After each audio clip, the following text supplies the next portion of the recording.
좌우에 계신 분과 인사하겠습니다. 잘 오셨습니다.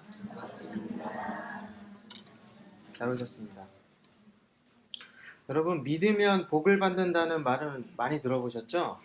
근데 오늘의 제목은 믿으면 고난을 받습니다 라고 정했습니다. 왜냐하면 12절에 이렇게 얘기하고 있죠. 사랑하는 자들아, 너희를 연단하려고 오는 불시험을 이상한 일 당하는 것 같이 이상히 여기지 말라. 새번역 성경은 이렇게 번역했습니다.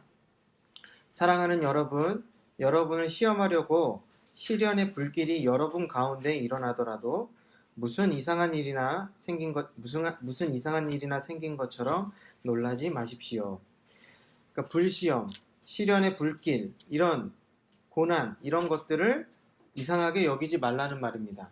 다른 말로 하면 고난은 피할 수 없으니 낯설게 여기지 말라는 뜻입니다. 여러분, 고난이라는 것은 무엇입니까? 우리가 사전적인 정의도 있겠지만 그것으로 다 어떻게 의미를 다 담을 수 없죠.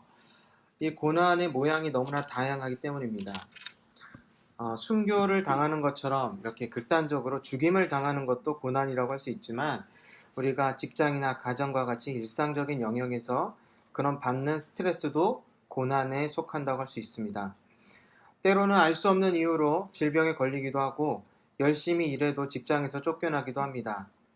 이유를 알 수 있는 고난도 있지만 많은 경우에 있어서 이유를 알 수 없거나 아니면 여러 가지 이유들이 복잡하게 얽혀 있기도 합니다. 우리는 가능하면 고난을 피하고 싶습니다. 근데 고난의 반대말이 무엇일까요? 복이라고 할 수 있을 것 같습니다. 복. 우리 민족은 이 복이라는 말을 좋아했는데요. 큰 행운이나 행복, 아주 좋은 운수, 이런 뜻으로 이해해 왔습니다. 그리고 이 복은 근데 이 복이 어떤 것이냐면 사람의 힘을 초월하는 어떤 하늘의 기운과 그런 하늘의 기운의 운행, 이런 것들에 의해서 이 복이 좌우된다 라고 생각해왔어요. 그래서 복을 집안에 불러들이기 위해서 좋은 날을 이렇게 선택하고 또 이름을 지을 때도 복이 있는 복된 이름을 지었기도 하고요. 그리고 갖가지 생활용품에 길자, 한자로 길자, 복자, 귀자, 이런 복을 의미하는 글자를 이렇게 새겨넣거나 써붙이기도 했습니다. 근데 우리의 조상들이나 우리나 사실 그런 복을 바라는 마음, 고난을 피하고 싶은 마음은 다를 바가 없습니다. 그래서 우리도 복이 많았으면 좋겠고 이제 불행을 피했으면 좋겠는데요. 그래서 어떤 지금 현대 사회가 됐음에도 불구하고 미신적인 행동을 하기도 합니다. 예전에는 이런 말을 자주 들었던 것 같습니다. 아침에 뭐 하면 재수없다. 아침에 뭐 하면 재수없다, 이런 말이 있었죠. 그러니까 하루를 시작하는 아침에 행운이 있기를 바라는 마음이 있기 때문에 그런 어떤 말들, 미신적인 말들이 있었겠죠. 또 여러분 그 하버드 대학교가 있지 않습니까? 하버드 대학교. 거기 가면은 하버드가 그 학교 설립자잖아요. 그 하버드의 동상이 있다고 합니다. 근데 그 왼쪽 발을 이렇게 만지면 행운이 온다고 합니다. 그리고 또 로마에 가면요, 트레비 분수라고 유명한 분수가 있대요. 거기에 보면 동전이 많이 들어가 있습니다. 왜 그러냐면요, 동전을 하나 던지면 로마를 다시 찾게 된다 그러고, 2번 던지면 운명의 상대를 만난다 그러고, 3번 던지면 소원이 이루어진대요. 여러분, 우리나라에도 그런 것들은 많이 속설이 있는 거 많이 있지만, 여러분 미국에 가서 하버드 대학교에 갔다고 해봐요. 여러분, 나는 하나님을 믿고 저런 근거도 없고 미신적인 거야 하고 그 하버드 동상의 왼쪽 발을 만지고 오시겠습니까? 오시지 않겠습니까? 로마에 가셔서 트레비 분수에 지금 동전에 10원짜리 3개가 있어요. 여러분, 동전을 나는 이런 거 안 믿어 하면서 동전을 던지시겠습니까? 안 던지시겠습니까? 아니면 몇 개를 던지시겠습니까? 다 아시겠죠? 저도 다 할 거예요. 뭐 어려운 것도 아니고 뭐 행운이 있다니까 굳이 뭐 근데 그 마음에 그 내면에 뭐가 있냐면 복을 바라는 마음이 있는 거예요. 그래서 어떤 뭐 과학적 근거도 없고 그것도 미신이야라고 생각을 하면서도 그런 행동을 따라하는 것입니다. 근데 사실 우리 마음이 그렇다는 것이죠. 그래서 우리의 마음이 이렇다 보니까 하나님의 말씀을 들어도 복 주신다는 말씀은 기억에 잘 남습니다. 아, 이렇게 하면 복을 받는구나. 저렇게 하면 복을 받는구나. 아니면 이렇게 저렇게 해야 우리가 불행을 피할 수 있구나. 그러니까 복 중심으로는 기억을 잘해요. 그런데 성경은 뭐라고 얘기하냐면 고난도 받는다고 얘기하고 있습니다. 근데 이것은 기억에 잘 남잖아요. 그냥 흘려버리고 싶은 거예요. 우리의 마음이 그런 어떤 본능적으로 그렇게 하는 것이죠. 그런데 이 베드로는 이 본문을 통해서 이 고난에 대한 그런 일반적인 생각을 바꾸어 주고 있습니다. 고난이 오히려 안식을 주기도 하고 참된 소망을 알게 해준다고 말하고 있습니다. 그래서 베드로가 고난에 대해서 어떻게 말하고 있는지 살펴보고자 합니다. 먼저 베드로는 고난이라는 것을 어떤 개념으로 설명하고 있는지 살펴봐야 합니다. 13절을 보니까요, 이렇게 기록되어 있습니다. 너희가 그리스도의 고난에 참여하는 것으로 즐거워하라. 그러니까 베드로가 말하는 고난이라는 것은 뭐냐면요, 그리스도의 고난에 참여하는 고난이라는 거예요. 그럼 그리스도의 고난에 참여한다는 말은 무엇일까요? 이 4장 1절은 이렇게 기록되어 있습니다. 그리스도께서 이미 육체의 고난을 받으셨으니 너희도 같은 마음으로 갑옷을 삼으라. 그리스도께서 육체의 고난을 받으셨기 때문에 예수 그리스도를 따르는 너희도 같은 마음을 가지라고 말하고 있죠. 그리스도의 고난은, 그래서 여기서 그리스도의 고난이 그리스도의 백성의 고난으로 연결이 됩니다. 그리고 그 이유를 이렇게 말하고 있습니다. 이는 육체의 고난을 받은 자가 죄를 그쳤음이니. 그러니까 그리스도께서 육체의 고난을 받으셨어요. 그리고 그 효과가 뭐냐면 죄를 그친 일이에요. 이 죄를 그쳤다는 말은 죄로부터 자유를 얻게 되었다. 그러니까 안식하게 되었다. 이런 말입니다. 그런데 이 그리스도의 고난이 또한 그의 백성에게도 연결이 되고 또 그의 백성이 예수께서 그 고난 받으신 것처럼 그 고난에 참여할 때, 그렇게 고난을 받을 때 어떤 일이 일어납니까? 죄를 그치는 일이 일어난다는 거예요. 같은 효과가 일어난다는 것입니다. 그렇다면 예수님의 고난이라는 것은 어떤 것이었습니까? 예수님은 악을 악으로 갚지 않으셨어요. 악을 악으로 갚지 않고 대신 공의로운 하나님께 맡기셨습니다. 다시 말하면 우리가 받아야 할 고난, 우리가 예수 그리스도의 백성으로서 받아야 할 고난이라는 건 뭐냐면요, 악을 악으로 갚지 않고 하나님께 맡기는 것입니다. 그렇다고 해서 정확하게 예수님의 고난과 우리의 고난이 똑같다는 건 아닙니다. 예수님의 고난은 대속적 고난, 그러니까 우리의 죄값을 치르는 효과가 있었죠. 하지만 우리에게 그런 죄를 대속하는 효과가 있지는 않습니다. 하지만 같은 효과가 나타난 것은 뭐냐면 죄를 그친다는 것이죠. 또 2절은 이렇게 얘기하고 있습니다. 그 후로 다시 사람의 정욕을 쫓지 않고 오직 하나님의 뜻을 쫓아 육체의 남은 때를 살게 하려 함이라. 육체의 남을 때라는 것은 육신의 생명이 남은 때를 의미합니다. 그러니까 교회는 이 생에 남아있는 삶을 사는 동안에 예수 그리스도의 본을 따라서 살라는 것이죠.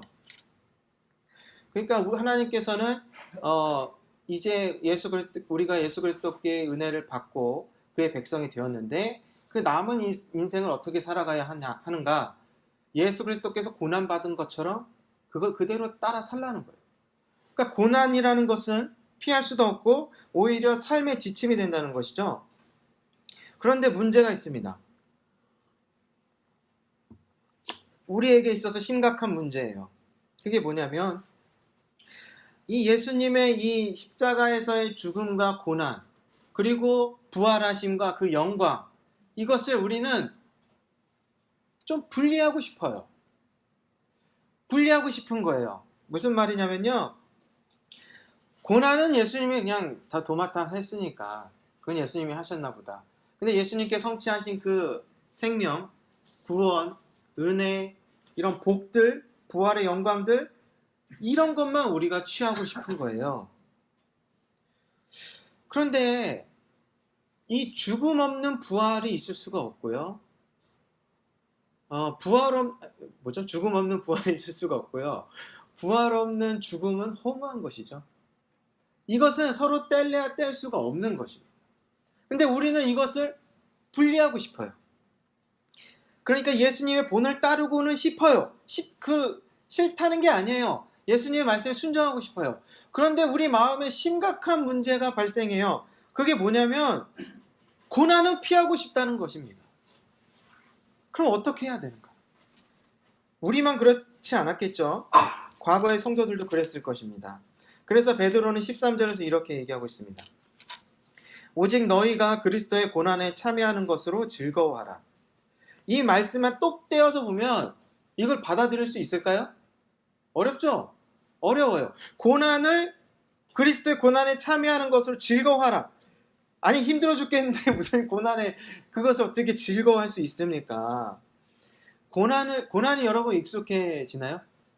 여러분, 고난은 익숙해질 수가 없겠죠? 설사 어떤 익숙해질 만한 고난이 있다 해도 또 다른 모습의 고난이 찾아오지 않습니까? 고난은 익숙해질 수가 없어요. 그래서 베드로는 고난을 즐거워할 수 있는 이유를 이렇게 얘기합니다. 이는 그의 영광을 나타내실 때에 너희로 즐거워하고 기뻐하게 하려 함이라 라고 얘기하고 있어요. 오래된 영화인데 여러분, 영화 백투더 퓨처 아십니까? 예, 그 백투더 퓨처 시리즈가 많이 있잖아요. 거기서 2의 내용에 이런 내용이 있습니다. 주인공 일행이 타임머신을 타고 30년 후에 미래로 갔습니다. 주인공이 아들인가, 이 조카인가, 자식인가, 어떤 범죄자가 되는 걸 막기 위해서 미래로 갔어요. 그런데 그 문제는 그게 아니라 그 30년 후에 어떤 인물이 있었어요. 어떤 개구장이 같은 어떤 사람이 있었는데 그 사람이 타임머신을 타고 몰래 훔쳐 타고 30년 전으로 돌아가서 그 30년 전에 자기 자신에게 무엇을 주냐면 그 스포츠 도박, 그 스포츠 복권 이런 거에 결과가 적혀진 잡지를 건네주고 다시 30년 후로 돌아왔어요. 그러니까 주인공 일행이 그 30년 후에 가서 뭔가 일을 처리하고 다시 현재로 30년 전으로 돌아왔더니 어떤 일이 벌어졌냐면 그 이상한 놈이 엄청난 부자가 되어 있었다는 거예요.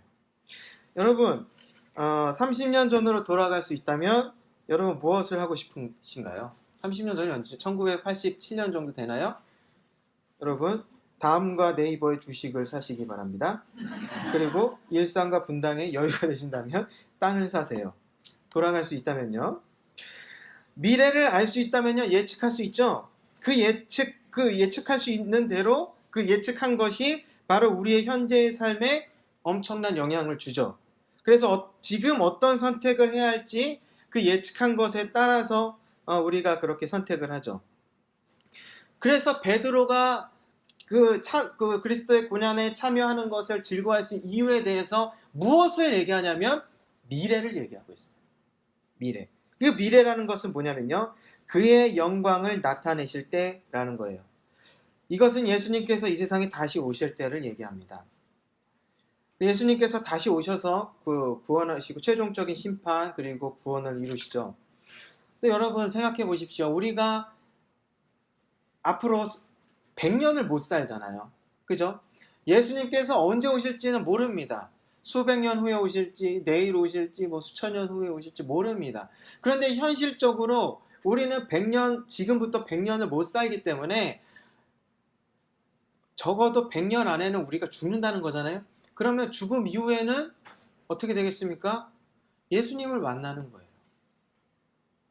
그러니까 이 세상의 종말을 걱정할 게 아니라 이 개인적인 종말을 생각하면 우리가 예수님을 만날 때가 100년도 안 남았다. 수십 년 후면, 십수년 후면은 예수님을 만날 수 있다는 거예요. 17절은 이렇게 얘기하고 있죠. 하나님 집에서 심판을 시작할 때가 되었나니. 맞나요? 하나님 집에서. 그죠? 이미 심판이 시작되었다고 얘기하고 있어요. 이 심판은 무엇을 얘기하냐면 십자가에서 보여준 심판을 말하는 거예요. 십자가에서 보여주신 것은 하나님의 심판이었어요. 죄값이 이렇게 무시무시하다는 것을 보여주신 것이죠. 그리고 18절은 이렇게 얘기합니다. 의인도 겨우 구원을 받는다고 얘기해요. 그래서 죄인은 조금 더 봐줄 여지가 없다고 얘기하죠. 그러니까 우리가 예수님을 만나면 어떤 일이 있냐면 심판을 받아요. 그리고 예수님의 백성들은 그 심판 후에 영광을 얻게 될 것입니다. 이것이 바로 하나님 뜻대로 고난을 당하는 성도들의 미래라는 거예요. 그러니까 우리가 예수 그리스도를 통해서 얻게 될 그 영광, 참된 안식, 이런 참 못 같은 인생에서 벗어나서 정말 참된 인생, 참된 안식을 얻을 때가 100년도 안 남았다는 거예요. 100년이 뭡니까? 여러분, 얼마 안 남았어요. 그것이 바로 우리가 곧 맞이하게 될 미래라는 거예요. 그런데 죄인들은 그것을 신경 쓰지 않아요. 마치 이 세상에서 천년 만년 영원히 살 것처럼 살아갑니다. 근데 그렇지 않다는 거예요. 그래서 베드로의 권면은 뭐냐면요, 미래에 뿌리를 두고 이 현재를 살라는 거예요. 우리는 이 현재에 뿌리를 두고 살아가죠. 그래서 미래를 바라볼 여유가 없어요. 그런데 베드로는 거꾸로 얘기하고 있어요. 우리가 미래에 받을 영광이 그런 것이니, 영광스러운 것이니 거기에 뿌리를 두고 현재를 바라보며 살라는 것입니다. 그렇다고 해서 베드로가 미래만을 얘기하고 있지는 않아요. 14절을 함께 읽어보도록 하겠습니다. 14절입니다. 시작. 너희가 그리스도의 이름으로 복 있는 자로다. 곧 하나님의 영이 너희 위에 계심이다. 여기서 영광의 영이라고 얘기하고 있죠. 곧 하나님의 영, 성령 하나님을 의미합니다. 우리가 지난 수요일에 출애굽기 33장을 다뤘는데요. 모세가 하나님께서 이스라엘이 금송아지 만들고 죄를 범하니까 이제 내가 그들과 함께하지 않겠다고 말씀하셨어요. 그래서 모세가 하나님과 대화를 통해서 하나님께서는 이제 그 이스라엘 백성에 이제 다시 함께 하시겠다고 다시 말씀하셨는데, 그럼에도 불구하고 모세는 어떤 확실한 증거를 얻기 위해서 하나님께 무엇을 요구하냐면 주의 영광을 내게 보이소서라고 얘기를 했습니다. 그랬더니 하나님께서 두 가지로 응답하셨어요. 첫 번째는 모세가 요구한 대로 영광을 보이셨는데 그 하나님의 얼굴을 있는 그대로 보여주면 사람이 감당할 수 없어서 죽기 때문에 하나님의 등만, 일부분만 보여주신 것이고, 두 번째는 하나님의 선하심, 하나님의 모든 선하심을 말씀해 주셨다는 거예요. 하나님과 친구처럼 대화하던 사람이 누구냐면 바로 모세였어요. 그랬던 그도 하나님 말씀하셨지만 그 말씀의 확신을 얻기 위해서 증거를 요구했습니다. 우리가 모세보다 더 하나님과 좀 더 그렇게 친밀한 관계일까요? 전 그렇게 생각하지 않습니다. 하나님과 이렇게 친구처럼 대화했다는 것은 글쎄요, 좀 어려운 일이죠. 모세도 증거를 구했는데 우리가 증거를 구하지 않을 수 있겠습니까? 우리도 뭔가 이 고난을 받을 때 이게 하나님 뜻대로 받는 것인지, 이것이 하나님의 영광과 연결이 되는 것인지, 그런 뭔가 좀 붙잡을 수 있는 증거가 필요하지 않겠습니까? 그래서 모세가 주의 영광을 요구했잖아요. 그런데 우리는 하나님께서도 우리가 이렇게 예수 그리스도의 본을 따라서 고난을 받을 때 무엇을 증거로 주신다는 거예요? 영광의 영. 영광의 영을 보내주신다는 거예요. 그런 영광의 영이 너희 위에 계심이라. 즉 우리 위에 머물러 계신다는 거예요. 근데 왜 성령 하나님을 영광의 영이라고 얘기하고 있을까요? 왜냐하면 우리가 미래에 얻게 될 것이 뭐죠? 영광이잖아요. 영광. 그럼 이 영광의 영이신 성령 하나님께서 무슨 일을 하시냐면 미래에 있을 그 영광을 지금 현재에 증거해 주시는 거예요. 성령 하나님께서 그 일을 하고 계신다는 것입니다. 여러분, 지금까지 이렇게 말씀드린 것이 이건 너무나 이론적인 것 아닌가? 비현실적인 것은 아닌가라고 생각하실 수도 있어요. 근데 여러분, 제가 지난번 설교할 때 그런 그 예수 그리스도의 그 고난에 참여하는 그런 예로서 누구를 말씀드렸냐면 노예와 아내를 말씀드렸어요. 이 노예와 아내가 어떤 특별한 어떤 현장에 있는 것이 아니라 일상적인 그들의 삶에서 어떻게 해야 되는지 그 권면을 하고 있었잖아요. 우리가 그 예를 생각해 볼 때 우리도 똑같이 적용할 수가 있어요. 우리의 일상적인 영역에서요. 일상적인 영역이요. 바로 고난의 현장이죠. 물론 다른 특별한 고난의 현장이 있을 수 있을 것입니다. 뭐 질병이나 가난이나 어떤 위기나. 그러나 일단 첫째로 우리의 일상적인 삶의 영역이 바로 고난이 있는 자리 잡은 영역이라는 거예요. 그런데 그 노예와 아내에게 권면은 뭡니까? 특별한 권면이 아니었어요. 인내하고 순종하라는 것이었어요. 인내하고 순종하라는 것.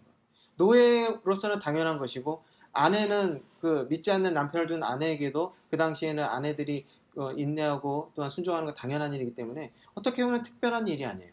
근데 그럼에도 불구하고 예수 그리스도의 고난을 생각하면서 인내하고 순종하라는 거예요. 이것이 어떻게 그냥 뭐 세상 그 관념대로 따르는 것과 다를까요? 예수 그리스도의 그 똑같이 보여도 예수 그리스도의 본을 따르는 것과 그냥 원래 그럴 수밖에 없으니까 그렇게 사는 것하고 어떻게 다른 걸까요? 여러분 우리도 그렇지 않습니까? 우리가 일상적인 영역에서 뭔가 예수 그리스도의 뭐 좋든 싫든 해야 될 일이 있잖아요. 그게 고난의 현장이잖아요. 그런데 똑같은 일을 해도 우리가 그리스도의 고난을 생각한다는 건 무엇이죠? 그리스도의 고난이라는 것은 무엇이었습니까? 그리스도께서 육체의 고난을 받으심으로 해서 죄를 그치신 것이죠. 그러면 그 혜택이, 그 은혜가 무엇이죠? 바로 우리가 구원을 받았다는 거예요. 다른 말로 하면 육체의 고난을 받으신 것은 우리의 죄값을 치르신 거예요. 우리가 일상적인 현장에 있을 때 속 터지고 답답하고 화나는 일이 뭐죠? 관계 때문에 그런 거 아니겠어요? 다른 사람과의 관계, 나하고 잘 맞지 않는 거예요. 나하고 생각이 잘 맞지 않는 거예요. 그러니까 그 상대방이 밉고 싫고 좀 어떻게 했으면 좋겠고 막 쥐락펴락하고 싶은 거예요. 그런데 우리가 다시 그런 현장을 있지만 시선을 돌려서 십자가로 바라보자 이거예요. 그러면 거기에는 무엇이 있냐면 나의 죄값을 치르신 예수님이 있어요. 근데 이 죄라는 것은 무엇입니까? 결핍이에요. 무능력입니다. 내가 할 수 없는 부분이에요. 그런 것들은 여러 가지 형태로 나타나요. 뭐 악한 것으로 나타나기도 하고요. 그런데 여러분 정말 완벽하십니까? 여러분 완벽하세요? 완벽하셔서 정말 어떤 조금의 악도 죄도 짓지 않고 살아갑니까? 그렇지 않죠. 그런 나의 결핍 부족한 부분, 나의 죄악 때문에 예수님께서 십자가에서 돌아가셨단 말이에요. 그런데 예수님께서 왜 돌아가셔야 했죠? 왜 돌아가셔야 했죠? 왜 돌아가셨죠? 동기가 뭐죠? 사랑이죠. 다르게 표현하면 뭐냐면요. 예수님께서 나를 참아주시는 거예요. 예수님께서 부족한 나를, 완벽하지 않은 나를 참아주셨기 때문에 스스로 십자가에 달려 처참한 심판을 받고 죽으신 거예요. 그러면 우리가 이 고난의 현장, 일상적인 현장에서 기억해야 될 것은 무엇입니까? 예수님께서 부족한 나를 참아주셨다는 거예요. 그것이 큰 동기가 되는 거예요. 그리고 나서 이 못마땅한 현실을 한번 보자고요. 못마땅하죠. 왜냐하면 나의 기대와 나의 어떤 기준에 맞지 않기 때문에 그런 거예요. 그러면 어떻게 합니까? 또 화를 쏟아낼까요? 또 분노를 쏟아낼까요? 사람을 괴롭힐까요? 이때 누구를 생각해야 되는 겁니까? 예수님을 생각해야 돼요. 예수님께서 나를 참아주셨기 때문에, 나를 용납해 주셨기 때문에 십자가에 죽으셨다는 거예요. 여러분, 그게 고난입니다. 예수 그리스도의 본을 따르는 고난이란 건 바로 그거예요. 예수 그리스도를 기억함으로, 나를 참아주셨다는 것을 기억함으로 오늘 이 자리에서, 현실에서 누군가를 용납해주고 참아주는 거예요. 그래서 악을 악으로 갚지 않는다. 그러면 어떤 효과가 일어납니까? 죄로부터의 자유가 일어난다. 죄로부터의 자유. 여러분, 죄는 저주예요. 죄는 부족함이에요. 결핍이에요. 여러분, 부족해서 고생 많이 하셨죠? 그렇잖아요. 아무리 뛰어난 사람이라도 부족함이 없는 사람이 없어요. 다 부족해서 고생하는 거예요. 그런데 그 부족함을 메우기 위해서 사람들은 온갖 방법, 수단, 방법 가리지 않고 동원해요. 근데 그걸로는 죄를 그칠 수가 없대요. 오히려 악을 악으로 갚지 않고 예수 그리스도의 본을 또 따라서 누군가의 그런 부족함을 끌어안아주고 용납해주면 죄가 그쳐진다는 거예요. 저주가 끊어진다.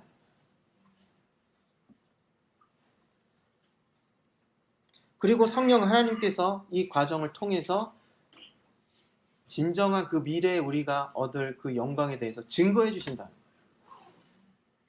증거해 주신다. 여러분, 악의 평범성이라는 개념이 있습니다. 그게 뭐냐면 세계 2차 대전 때 그 히틀러가 이제 그 홀로코스트 유대인들을 집단 학살했잖아요. 근데 그때 실무를 맡았던, 그러니까 그 사람들을 이동하고 유대인들 이동하고 관리했던 그런 책임자 중에 한 사람이 아히이만인지 아이히만인지 정확히 기억 안 나는데 그런 사람이 있었어요.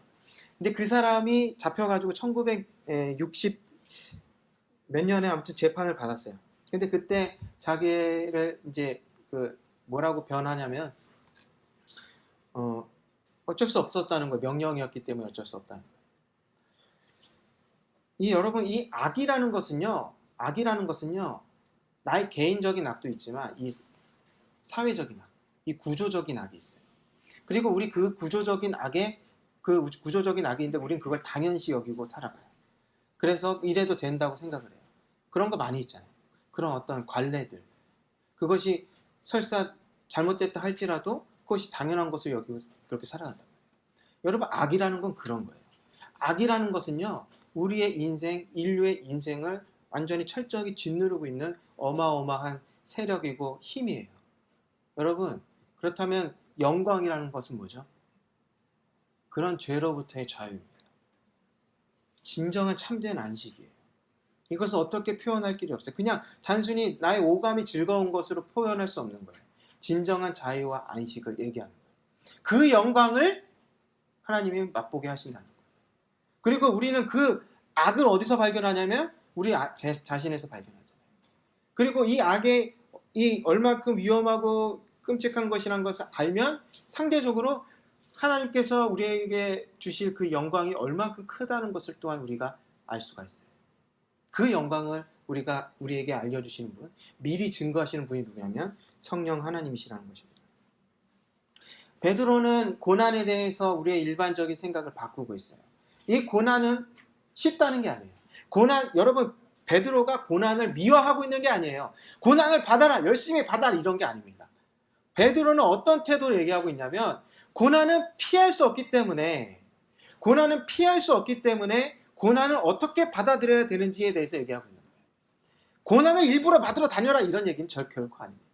그런데 우리가 이 고난을 피할 수 없는 이유는 왜 그러냐면, 물론 세상의 죄로 인한 고난도 있지만 우리가 예수를 믿을 때 고난을 피할 수 없다는 거예요.